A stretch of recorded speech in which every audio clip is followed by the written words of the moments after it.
He's the most LeBron one gets of to the the rim. skilled players in the NBA. He's the most Sir, What the fuck are you talking about? Kobe Bryant does not get to the basket more Bro, than LeBron when it James. comes to It's pivot there. stepping, up and under, spimbles, he was Pivot, the most pivot, skilled player in the pivot NBA. has pivot is not getting to the basket. That's spinning Bro, on one foot. who That's created not space for the moving. shot? Who created space Ace for the shots Boogie, more than Ace the GOAT Boogie. guy? Y'all can once see this. you What I say. This is stop why y'all dribbling it, toxic, bro. man. Stop unmuting yourself. Pivoting is not moving. You're not moving. You don't need to dribble to pivot. That's In footwork. fact, That is pivoting footwork, is bro. pick. Oh That's my not what god. we're talking about. We're talking about dribbling. Bro, Stop his bringing up dribble stuff is we're way not better talking than about. LeBron James. We're talking about dribbling. Kobe can't dribble past his man better than LeBron can. Yes, he Kobe can. can't get to Yes, a he can. spot and get an open shot Hey, like so LeBron can. Kobe Kobe can't Bryant dribble played to a space. spot and make a pass Kobe like Bryant was the best LeBron can. space player So for his time. dribbling the basketball is not on Kobe's side. Next topic. Nobody created space better than Kobe Bryant when he was Ace getting his Boogie, shot at. Ace Boogie, Ace Boogie. False. What would you say is That's part easier, of bro? fucking dribbling, bro. Bro, False. what would you Who say is created space easier, better bro? than Kobe Bryant in the Taking two thousand? Tell dribbles me right and now. pulling up. Kobe Who took the created most space better than contested Kobe Bryant in the shots. two? Kobe took the most contested shots, which shows you he wasn't taking open shots. He took the most contested shots. Now That you means don't he's know how not to. Bro, open. I didn't ask that. Who created the best? Again, you can't create an open shot if it's contested. You sound dumb as hell. A jab step, a step back, a shifty movement. That's how you create space, bro. Nobody did it Bro, better than we Kobe talking about Bryant. dribble, It though. don't matter. All that space, and they were still being contested. I got a question for you, Ace Boogie. What's Tell up, man? me the time that I got a Kobe question after displayed you, better bro. handles than LeBron in 2009. You said what? Tell me a time Kobe had better handles and displayed better dribbling than LeBron in 2009. He can't. He He's beat not. the He's Orlando going to Magic tell you for it the doesn't championship. matter. Well, he beat the same Orlando See? Magic that LeBron See? James had. Look, he's So not he going to the talk about championship. dribbling, bro. Like, I see what we're you're supposed talking to be about. talking That's about fine. basketball, He man. used his dribble to beat Dwight Howard in Orlando Magic, the same Orlando Magic that whooped on LeBron James and took him out the That's playoffs. not what happened. YD, what's your question, man? Y'all don't know why y'all be asking these Zesty City questions, man. They He asked me stop a question, asking I answered questions. it. Tell them the I truth. just No, but want, that's not the truth. I just just wanted, told Yeah, you. that's I false. just That's wanted to false. ask him, like which one would he deem easier to do? Take two dribbles and pull up, or dribble from Yeah, the that's cap. 3-point line all the way to the basket to finish? Which one would he say is easier? Take three dribbles and pull up. Yeah, And Kobe game mostly was two dribble pull up. Exactly. are you That's not serious? better. That's not better than LeBron. That's not better than All LeBron. Kobe That's did. not more skills than LeBron. I didn't say that's all Kobe did, bro. I'm saying that's what he's known for. That is his game. Kobe's known for doing shit that you don't know what the fuck he's about to do. That's one of the things Kobe was best known for. You don't know what he's about to do. We are talking about skills. So Kobe dribbling skills 10 are not seconds better than left on LeBron. the basketball court. The point, you don't know what Kobe's about to do. With LeBron James, you know exactly what he's about to do. He's either going to pass the ball to somebody, or he's going to, since he's not a good free throw shooter, he's going to probably Kobe's try to going take a shot. to shoot. That's You it. know what Kobe's just LeBron's going gonna to do. shoot. He's gonna take All the shot Kobe's going to and do pass is the ball. shoot. Kobe Bryant, bro, you don't know that what free the throw, fuck he's going to that do. free throw shit. Hey, just so everybody know, that free throw shit is bogus. Because if you do a deep dive, bro, you will see, nigga, that Kobe in the clutch. Cause you talk about LeBron don't want to shoot free throws. In the clutch, nigga, Kobe free throw percentage go down. LeBron's go up. And that's not the point. We're talking about Get skills. We got past the dribbling. Kobe cannot dribble better than LeBron. The point of dribbling a basketball is to get an open shot, a good pass, or get a shot at the basket, a high efficient shot. LeBron does all three better than Kobe. That's just next. What's next? What's next? What's next? What other skill Kobe Bryant has LeBron James is not better at? Even shooting. Bro, LeBron's better at shooting the you basketball know than Kobe Bryant. playing defense is a skill. Do you know that? Yeah. You know And that being able LeBron's to a stay better in front of your man defender. is a skill? And LeBron's Being a able better to defender. be able to put your hands in the passing lane is a skill. So are you telling And me LeBron is a better at defender than Kobe Bryant? Yes. Yes. Yes. You don't know anything about basketball, bro. Real talk. Why? Okay, so, You don't know you know what? anything. So go somewhere where you can talk basketball with somebody who you think could talk basketball. That's why I get tired of y'all. Y'all see how toxic it got as soon as we start talking about Kobe Bryant and Michael Jordan and their flaws. They have to lie. They can't talk basketball. They're toxic. They're the casuals in basketball. Just because he can't prove that Kobe Bryant's a better defender. He's gonna say he said Kobe Bryant was able to dribble better than LeBron James because he won a championship, ladies and gentlemen. Think about that.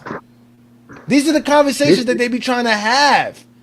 It's all to have the one up. They can't accept these things. So when they lose a debate or a portion of the conversation, they bring something else involved so that they can feel better about themselves. So they're gonna bring up championships and this and that, and LeBron choking just to feel better because they are being exposed. Man, that's what tonight's show is about. You guys got to start talking basketball. Kobe does not do anything better on the basketball court than LeBron James besides shoot free throws. That's it. You held That's night, it. Ajani. You held the night. I didn't think you would do that. This started when I told Herm that when you look up their careers, LeBron factually has the greatest career. And I said, what are you going to respond with? How The problem is feel? we can't have the conversation. The problem is we can't have the conversation. We let Herm go through his spiel. As soon as I started talking, Herm like, nah. You can't always interrupt the conversation. It's fine if y'all don't want an echo chamber on a Friday night, but let the conversation happen. You can't be the dominant factor and trying to debo us when we're trying to talk. And or when we put you on the spot for some shit that you fucking said. You said it. Stand on it. If not, go do some push-ups. Because nobody's here. No. Hey, Johnny, think about it. You can't see. You have to move the goalpost each time to make what they're saying right. Because I understood what you. I thought you was gonna give him the dribble. I say Kobe is more shifty than LeBron, but I didn't say that he was a better dribbler. I would have gave him that. Okay, Never. yeah, Kobe is You can't give him that. shifty. He's 6'6" and he's 6'9", 6'8", 6'9". So okay, I would have gave him that, bro. You cutting heads off tonight. Oh my goodness, bro. We heard. Hold on, wait. We heard of the Kobe stopper. Everybody was a Kobe stopper. Never. There's no such thing as a LeBron stopper.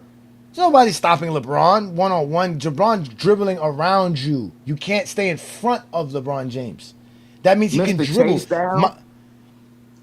Not just the chase down. We're talking about dribbling the basketball. Ladies and gentlemen, you can't. No, listen. You cannot move with the basketball without dribbling the basketball. So if LeBron James is dribbling past his defenders, he is more skilled at dribbling. There is a defender preventing him from actually dribbling the basketball. LeBron James is still able to do it. He's not bulldozing his way through people. He's not pushing people out the way. He's going around defenders like you're supposed to. That's the point of dribbling the basketball. Not only that, he dribbles to the spots to make the pass, to get an open shot, or to get the highest efficient shot. Better than Kobe. That's the point of dribbling. Like, that's the point of being. It's not about dribbling between your legs, going around the back, dribbling with your elbows or whatever, doing some sham guard move. It's not about that. It is not about that. That's not what dribbling's all about. And LeBron has all those moves. Behind the back, crossover, left to right, right to left. Like, he has all of that. Kobe does not have better handles than LeBron. Just stop it. I wish I had Podbean number or whatever. Yeah, hey, yeah. You talking about some pushback. Hey, you get it right now. I don't know how long the show gonna go on tonight, but I appreciate it on Fridays. But yeah, people like Paz King, he can go back and forth like Herm was doing. And it is what it is, man. It's not about going back and forth. Listen, I got nothing but respect for Herm. But tonight's show was exactly about that. The toxicity that they bring. Now he wants to be toxic. He's doing exactly what I said they have to do to have this debate. They have to bring in their feelings and how they think. And now all of a sudden, if we don't think Kobe got better handles than LeBron, we're just glazing LeBron. No, we're just telling you by basketball terminology, LeBron's better. I'm not telling you LeBron's better because I think he's better, or I feel he's better, or because I saw he was better. It's just there. He's better at getting to the rim. He's better at getting his shot. He's better at finding his teammates. That makes him a better ball handler. Like, what else do you want me to say? Like, so being like them would be me telling you that LeBron James is a better mid-range shooter than Kobe. When he's not. But he's a better overall shooter than Kobe because shooting is not just mid-range. And that's the type of conversations they be wanting to have. LeBron's a better three-point shooter than Kobe Bryant. He's a better at finisher than Kobe Bryant. Kobe Bryant's better at just mid-range shooting. That's it. man done had 2 careers. Just think about how long he's playing. The man literally is having 2 careers. You got a chance to see the genesis of this man. I watched LeBron come out the box. Man, it was phenomenal. And all the old heads hated on him. So I get it. That's what you gotta take when you're young. You gotta take that. But man, I saw Michael and I saw LeBron. No, LeBron, man, God. This Herm comment is too zesty right now. Yeah, he says better footwork, mid-range post. Kobe's not a better post-up guy than a LeBron. Taking a contested fadeaway mid-range shot is not a good basketball play. It's not. These niggas don't know shit. It's not a good play. They always complain LeBron waits to get a smaller defender on him to switch and then backs him down. That's good. That's smart basketball. That's something that y'all complaining about. Now you want to say he doesn't post up. Like, which one is it? Yeah, you look stupid like Wendy. If you want to say Kobe got better footwork than LeBron, that's a skill Kobe has. Okay, footwork. That's all the little pivot shit, all that shit, the counter moves. Okay, Kobe's better than LeBron there. What else, Herm? I give you footwork, Herm. I give you footwork, Herm. What else you want? I might not give him that, but I don't mind because LeBron has so much other shit over him. Give him footwork. No, but LeBron doesn't suck at it. Kobe's better at LeBron because he got better footwork. Because again, he can't dribble better than LeBron. So when he picks up his dribble, he better have something else. That's what they don't understand. LeBron's because when LeBron picks up the ball, exactly. When LeBron picks up the ball, it's gonna be the right decision. It's gonna be a pass for an assist, or it's gonna be an actual dunk on your ass, or an open both sides of the ball too. We're not just talking about points per game. We're not just talking about scoring. We're talking about basketball. What else you got? What else you got? He said versatility. He's better at off-ball scoring, triple threat, and then handle creativity, whatever the fuck that means. Triple threat. He's not better at triple threat. Scoring versatility, no. LeBron's the better three-way scorer. We already established that. Off-ball scoring technique, again, making shit up. What the fuck does that mean? He's talking about the triangle. He runs the defense scoring technique, sir. Who doesn't know how to run around screens in a professional basketball level? Who doesn't know how to run a play? All off-ball basketball is running a play that was drawn up. It's not like there's some special sense that you have as a player that you know how to do something that no one else has to do. There's plays you're running. You're supposed to run around that screen. You're supposed to stand there. You're supposed to run here. What are you talking about?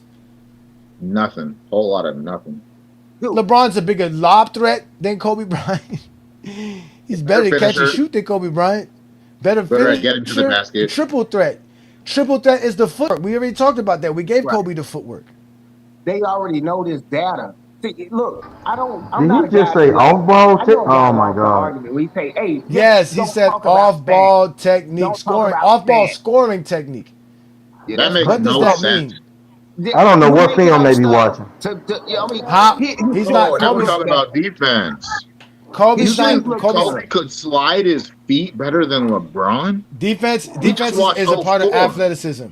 It's athleticism, it's size, it's IQ. LeBron has the better athleticism than Kobe Bryant. He had the better size than Kobe Bryant. Now we can argue about the IQ. We all know Kobe was smart, so was LeBron James. So even if we gave Kobe that, 3 out of the 2 categories for defense are going to be LeBron. To play good on-ball defense, you must have quickness and athleticism LeBron has over Kobe. You must have strength and size LeBron has over Kobe. And you have to have the IQ. LeBron has that. So again, the on-ball defense is also LeBron James. I'm talking basketball, not stats. Better mirror footwork defensively. More gobbledygook. Mirror footwork. Yeah. More disciplined point of attack defense in his prime.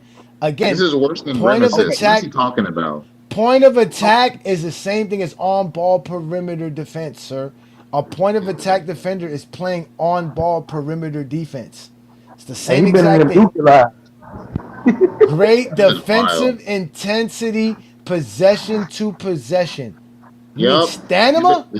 He's been on Visions Live too much to think that this is. He's been in Duke Live. He's been on Superstar and the Super Zesty Live to think that this shit's gonna fly over here. This is some Look, tell me Kobe Bryant. He, Tell me he, Kobe he, he Bryant was just in signature Superstar defensive. Live earlier. Tell Yeah, me it's Kobe recorded. Bryant And signature Superstar kicked defensive you in stop. 1 minute because he was actually trying to talk basketball, not let a twin. Yeah. How good Jeffrey is at basketball. Yeah. Hey, for all the This Kobe fool fans, said tell me his Jordan was the signature greatest defensive winner. stop. How? He don't even, man, they so dumb, bro. I don't even want to repeat this shit.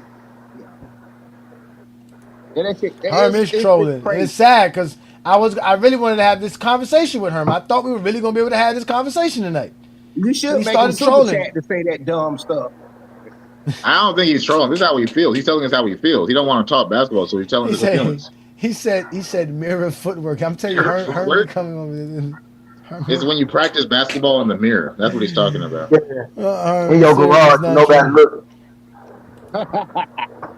Yeah. Hey, tell me Kobe Bryant I ain't even giving Set it up, that.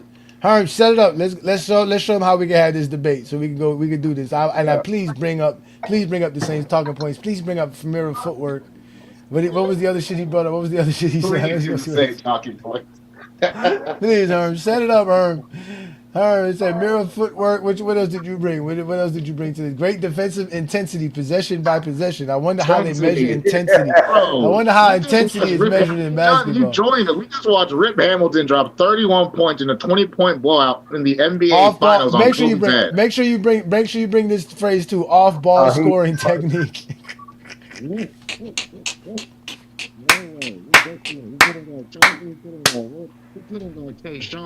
Nobody on the Pistons. Your mic is going in and out. Ochi, your mic is muffled up. Hey, no, I got it. Oh, go ahead. Go ahead. I can't hear him if he's saying something.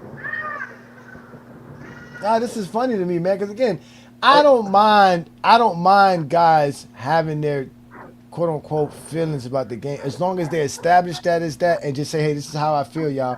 Don't hate on me, and I don't care how you feel, but this is how I feel. But the problem with them is that they want you to tell them how you feel so they can make fun of you and then turn around and tell you how they feel. He was trying to tell Ernest that what he was saying was his feelings. Like, no, he was just telling you facts about LeBron accomplishing the most. And you said, that's good for you. That's just, Herb, you're just dumb, bro. You can't process information. Like Ajani says, bro. You had 10 teachers in the classroom. The place in there's place in the dish. I don't get. No, my bad, Ernest. You had some background noise. My bad. I didn't mean to mute you. Go ahead. Yeah, my bad. I was about to microwave. Yeah, that's what I said. Like once you get to telling them, once you get to telling them about facts, that's on NBA.com. All they gonna respond with is how they feel, what they think. Meanwhile, the facts stated that's on NBA.com, you can prove still exists. No, we're not gonna talk stats. That's why I wanted this conversation because I was gonna avoid the stats with him. We were just gonna talk basketball, right? Without the stats, we were just gonna literally talk the game. We were gonna have some real, and we're gonna talk about skill level, being better at basketball. This would have been a perfect conversation. But then he had to muck it up with a bunch of silly stuff, not letting people talk. Because I wanted to talk about because I asked him a very simple question. I asked him a very simple question. I asked him, can you define what dribbling means so that everybody can understand why you think Kobe Bryant's better at it? He couldn't do it. He started talking about triple threats and pivots. Oh my god! But I get to tell you that Kobe gets lost on every screen. That he has trouble saying. I don't gotta tell you how many. That Rip Hamilton had 31 points on 50%. I get to tell you how Kobe looked out there, not being able to slide his feet, having a hand check a nigga like Chauncey Billups, and just like no matter who he's matched up on, he just gets lost on the play, and they find a way to get open while Kobe's guarding. Like, what else do you want from me? That's in his prime, by the way. LeBron at 41 is playing better, more high IQ defense right now.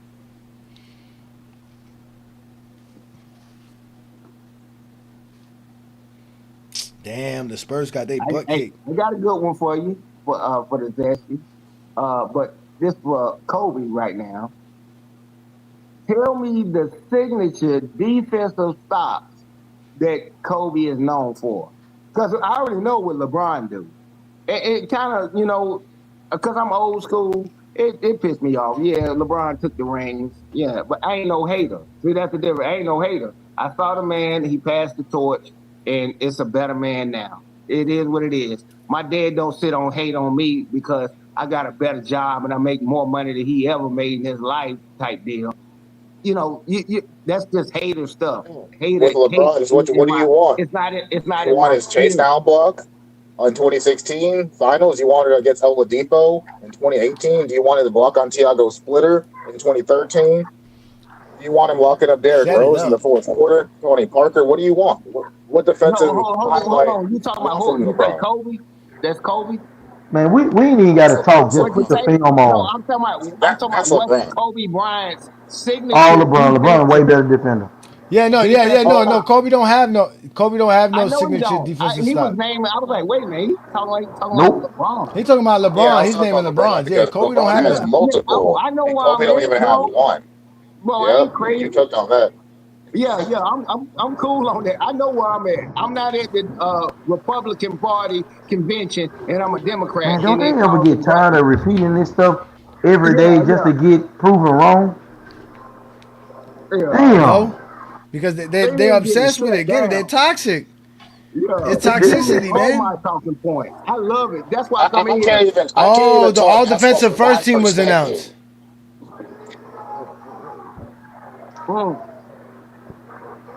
Hey, Ajani, hey, put that Bam made the all defensive team. Back up. OG Anunoby made the all defensive team. Oh man. Nice. Holmgren and Wallace made the all defensive team. I was wondering if Holmgren was going to make the all defensive team. You see, this nigga's getting cookies crying in the comments. Yeah, no, can't be doing this. Herm gonna be on Visions and Superstars Live with pom-poms on, agreeing with the dumbest shit I ever heard in my life. Who the fuck are you to tell me I'm a cheerleader, nigga? Everything I just told you is my original thought. Actually fucking see. Yeah, I'm glad they put OG on the team. Yeah, I'm glad OG made the team, man. It's about time OG made the all defensive team again. They put Dyson Daniels on it. I think the first team was Wemby, Holmgren, Rudy Gobert. Yeah, I forgot who the other two guys was. Let me go see. Big man, I love that. That's what I like to do. Yeah. Apparently we don't have big men no more. You know? They taking big men there. Now more big men can make the all defensive team. Right. Awesome. The win shares. Three of them were actually. Oh my goodness, they were playing great defense all year. I seen that shit in the playoffs. Hey, Wemby looked like a little boy playing against Wemby. Hey, you know what? Before he I didn't want to accept it at first because I'm still caught up. Derrick Rose, one of my favorite, but I ain't gonna lie, man. I'm starting to, man, Wemby. I don't even care if he lose, but he's starting to be my second favorite, bro. He is incredible. Yeah, I like Wemby. There's only a few guys that come out to shoot that fast. Derrick Rose. And also, he say LeBron to go. Who? Wemby thinks LeBron's the GOAT. Oh, yeah. He should. He got some sense. I wouldn't do it while I'm competing, but yeah. Wemby don't play like Jeffrey at all. He plays real basketball. He's not just gambling for stats and bullshit on the court. And he actually can guard. We can go to the film and watch it. We don't have to tell no myths. No myths. Yeah, Wemby, you know, when you're in San Antonio, you got to understand what type of players they want. When I think of Tim Duncan, most people think of his offensive prowess in his range. He was a great defensive player. People don't really recognize he's starting to become my favorite, especially because I don't care about defense. Okay, all right. So the all defensive team, first team was Rudy Gobert, Holmgren, Asar Thompson, Wemby, and Derek White. The second team was Bam, OG, Scotty Barnes, Dyson Daniels, and Cason Wallace. Lakers player. Yeah, Wemby got all first place votes. Yeah, of course. Yeah, good job, unfortunately Bam. for Wemby, he has to play. SBA is not a. You think Bam gonna end up leaving Miami?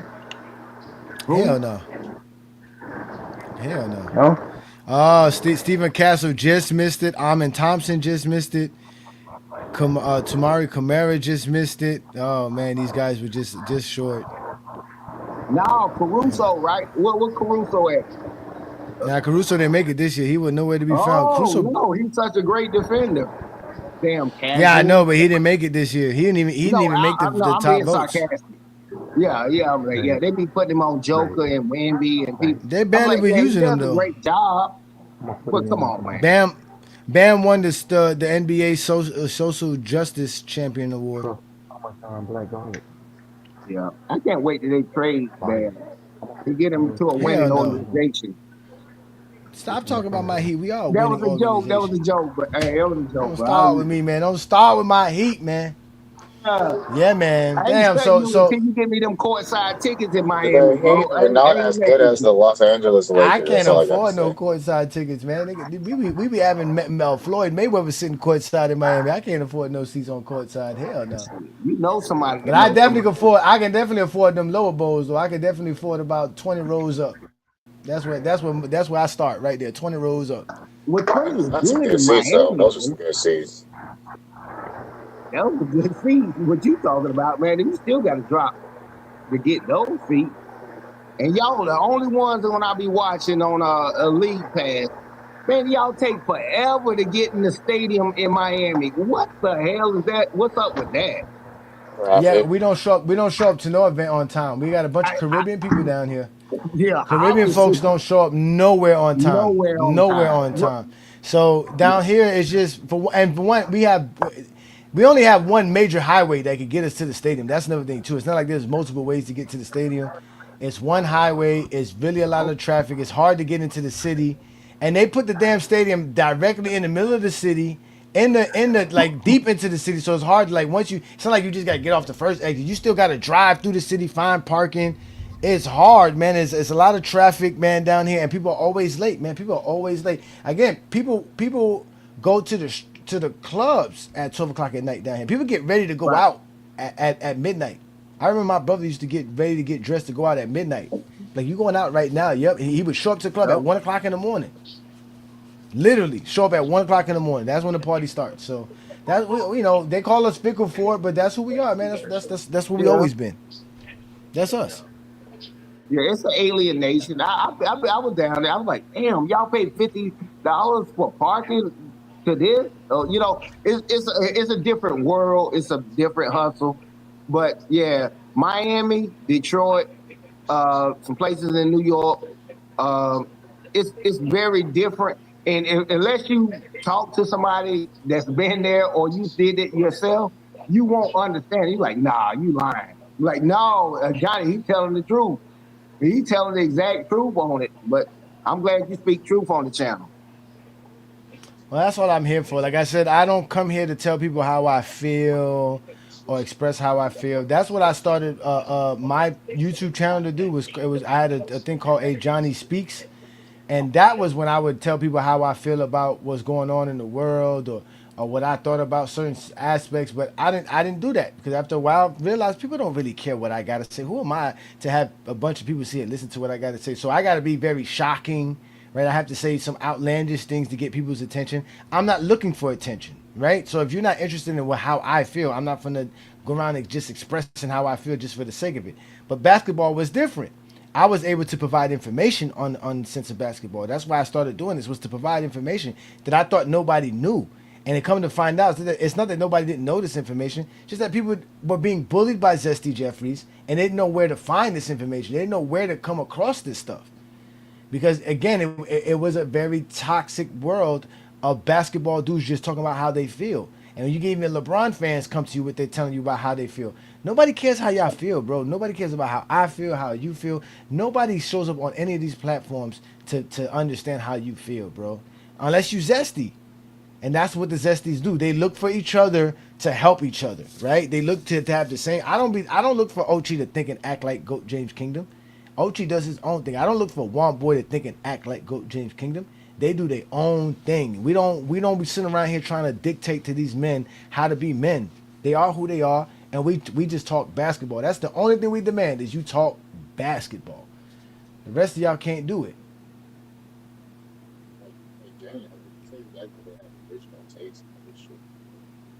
Stealing from each other. Mike, original guys, they just all hate. Yeah, your mic is low. Your mic is real low, Ochi. We can't hear you at all. Your mic is bad. Oh, for Let real? me see if I Fuck. can. Hold Oh, on. there you go. There you Okay, go. you sound better now. Okay. But I'm just saying, like, and they just be stealing from each other because they don't have no original thoughts. Like, yeah, me, you, inside, New World, One Boy, Jason, we all talk basketball completely differently. Like, you think it will just say like copy paste shit? Like, I guarantee that fucking Penny Hardaway shit came from Visions Life. Like, I just like you're not fooling nobody. Like, y'all just be saying all the same shit Nah, because y'all Herm. can agree that you don't like LeBron. Now Herm likes to just muck it up because he basically wants all of us to be like Zesty so that we could all just be Zesty across the board. Like it's just easy for anybody to say so wow. So the difference between Herm and them is that Herm actually thinks out what he says. Herm doesn't say nothing that he doesn't think out. Herm actually thinks about what he says. So that's why when people say Herm be trolling, it's true. He really be trolling. Herm be really thinking this shit out. Herm really he plots it out and makes sure he covers all his bases before he says whatever he says. Herm doesn't just say random shit. Trust me, Herm be calculated with his fucking trolling. Trust me. So that's all he's doing, and he knows people like Vision say wild He doesn't stuff. want to talk basketball. Is that what? Yeah, but no, he's not gonna talk basketball. Not to that degree. No. Again, he's gonna do what Dookie does. They're gonna talk, and these gobbledygook words, these fancy words, to sound like they're saying something intelligent. Like he said, what he said. He said off ball shooting techniques. I Off mean, ball. for a troll, for a nerd, you're not supposed to get your feelings hurt as a troll. You're not supposed to crash out and be emotional as hell if you troll it. You're not a very good troller. You got to get your emotions out of it. Yeah, man. Again, there's something wrong with y'all, man. We're real basketball fans, man. All the basketball fans see it and they gravitate to it, man. The only people y'all again, that's why y'all safe in y'all own spaces. That's why y'all safe in y'all own circles, because that's the only place where y'all can actually sound intelligent. That y'all can get these takes off without nobody challenging you. But it's over for y'all. And I think Coda snitched on them today when he admitted that we came in, we like he remember he said there was other group of guys that came. I would love to hear who these group Yeah, of guys are. that was Right? Yeah, I hilarious. want to know. It I ain't want to going know. nowhere. He's like, oh, there's always a group of you guys that pop up and we get rid of y'all. Y'all come and go. I would love to know who these group of guys are. That's why I'm saying they be lying. What group of LeBron fans have not come across Goat James Kingdom? Right? So like, Did that group of LeBron fans get on TikTok and get 80 plus viewers on their lives, 100 viewers on their lives, and turn shit up and steal all their viewers and have all their Kayshawn and the Zesties? They do that? Do they have what they call promotion, or were they just on there and the Zesties bullying them? They you know came what? on there. We took it over. Yeah, It's different. I wouldn't even be surprised if they take some of those zesties that be on their private discords and in the comments, have some of them create other accounts and come in as LeBron fans to argue for LeBron fans to show people how they can beat LeBron fans in the debate. That wouldn't shock me if I found out that there was some zesties doing that. Just to have some, just because no LeBron fans show up, like that's like us, right? Creating a fake Zesty Jeffrey just for the sake of it because we don't have no Zesty showing up. Like I can see them doing something like that. Literally, I can see them doing They something like that. absolutely would. They absolutely. That's why they have so many burner and troll accounts. And we even be Thank finding out you. who they are sometimes. It's like Thank y'all you. niggas just can't be Exactly. honest. Y'all ain't honest about nothing. You can't even be Yep. honest to your wife in front of a judge. Geo, you got guys like the Gi Geo, where they claim to be LeBron as their GOAT, but all of their logic goes against LeBron being their GOAT. Which completely tells me that they're lying. They're just saying that to be a part of that group so that they can help the Zesties attack LeBron fans. He don't really care if LeBron's the GOAT. He really don't. He just wants to be able to come in there and be a part of the group. Again, like I said, they've been bullied. They've been bullying people all the time. They were the cool kids, but they're Nah, no for longer the sure. cool kids no more. They're no longer the cool kids no more. Y'all tried so hard to like we watched like the whole game, breaking down 2011, and he should have just shot the ball more and just but he could not talk about the game in any way, shape, or form. That shit was honestly crazy. Played the whole game And, for him. They're just like, you know what? I think LeBron should have brought the ball up and shot threes. It's like, oh, that's a great offense. They would have definitely won. They did that dumb shit. this sister that's be on Prime, I don't know her name. There's something about her that I just didn't like, and I realized what it is today. It's her wig. Like she really has bad wigs. Like it's money she makes. She should have a better wig than that. Like you can clearly see it's a wig. Like it's bad, and it don't really fit her. That's why I don't like Carrie Champion. Carrie Champion be having those long silk wigs. Like, I never think that's pretty on a sister. Like, just having that straight long hair and just trying to have straight long hair. To me, it's not pretty. Just ain't. She need to change that shit. She need to be doing what Taylor Rooks does. I kind of. Taylor Rooks does it well. You can tell Taylor Rooks don't have real hair, but it's at least her hair gets done right. Yeah, they're in trouble now. OKC's playing like champions. That I can say. OKC is playing like champions. Then OKC is 5-0 on the road in the playoffs.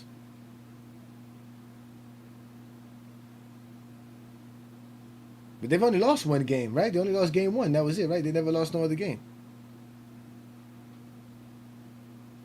And they could have won game one. To come to think about it. Now that we think about it, they could have won game one. OKC could be up 3-0 right now. Uh-oh, not this dude. Is this guy a part of the alphabet community? Jared McCain? Is he really Zesty? Or is he just a part of this generation? Does anybody know? Anybody? Anybody know? No, no. That's a crazy thing to say. No, because he's being interviewed right now. So, he had 24 points tonight, 10 of 21. How do you come off the bench and take 21 shots? It's crazy. It's crazy. It's crazy. It's crazy, man. But yeah, we about to get up out of here though, man. So we can go join our TikTok lives and have some fun with some of this stuff that goes on TikTok, man. But again, I wanted to thank you guys for joining me here again on another Friday Night Exposure with the Exposer, man. Y'all know who I am, Ajani the Exposer. We here with a new setup, a new background. We're doing this every Friday night, 9 p.m. Eastern, right here on the GOAT James Kingdom channel. We also do this on FYF Sports Debate. Again, ladies and gentlemen, GOAT James Kingdom is everywhere. If you guys follow us on YouTube, follow us on Facebook, follow us on TikTok, follow us on Discord, Instagram, Twitter. We are the best space to talk basketball. If you like this type of content, don't be afraid to become a member of the channel where we actually have exclusive content for you guys. We're going to be dropping some new videos for y'all. We're going to be doing some more new content, just special stuff like we always do. Like tomorrow night, the FYF GJK TikTok takeover. The GJK universe is coming along. We're gonna be doing more comic strips, motion comics. We're gonna keep growing our content because again, we're just the best place to talk basketball. If you like this content, subscribe to the channel.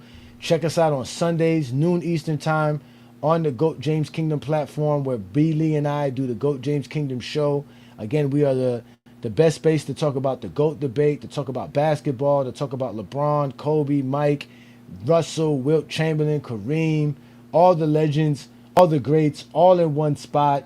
We've been here for 4 years. We're going to continue to do what we do. And again, we keep telling y'all, man, that this is the space where Zesty Jeffries get buried. This is the Zesty Jeffries Cemetery. We have identified, marked, and cataloged all Zesty Jeffries for their final resting spot. So again, we want to thank all you guys for joining me here on another beautiful Friday night. Thanks to Womboy, Ochi, Inside the Arc, Ernest, Herm, 2 Cents, all of you guys who stepped up. Politicus Rex, thank you Rex for showing up tonight and giving us some more knowledge about the basketball historians. Shout out to all of you guys in the comments, man. Again, shout out to all the GJK members. Peace Asante, man. Have a great Friday night, and y'all have officially been exposed by the Exposer. Peace and blessings.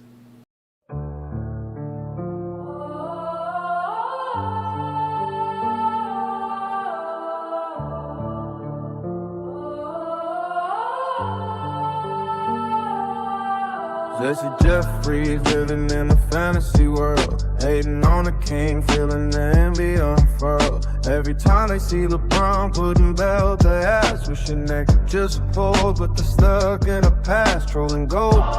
James in the shadows they creep, crying in the comments while they can't get no sleep. Zesty Jeffries, trapped in that vice, hating on greatness but paying the price. Wanna celebrate, but they're tangled in lies. LeBron is the truth, can't cover those skies. Can't cover those skies.